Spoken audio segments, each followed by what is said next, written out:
திருவள்ளூர் மாவட்டம் ஆர்கேபேட்டை அருகே ஆக்கிரமிப்புகள் என கூறி சிமெண்ட் வீடுகள் பொக்லைன் இயந்திரம் மூலமாக இடித்து தரைமட்டமாக்கப்பட்டன. வீட்டை இடித்தபோது தாய் மற்றும் மகள் கதறி அழுத காட்சி சோகத்தை ஏற்படுத்தியுள்ளது. விவரங்களை நம்முடைய செய்தியாளர் செந்தில் வழங்கலாம், கேட்கலாம். அதற்கு முன்பாக அந்த காட்சிகள்.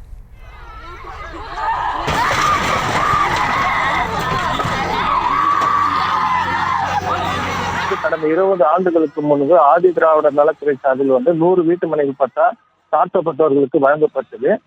இலவச வீட்டு மனைகள் வழங்கப்பட்ட இடத்துல போக வழியின்றி பயணிகள் பல ஆண்டுகளாக வீடு கட்டிக்கொள்ள குடியேற முடியாமல் காலி மனைகளாக விட்டு வைத்துள்ளனர். இந்த நிலையில் கடந்த 2 மாதங்களுக்கு முன்பு வருவாய்த்துறையினர் இலவச வீட்டு மனை வழங்கப்பட்ட இடம் அரசுக்கு சொந்தமான அந்த இடத்தில் யாரும் வீடுகள் கட்டக்கூடாது என்று எச்சரிக்கை பலகை வைத்தனர்.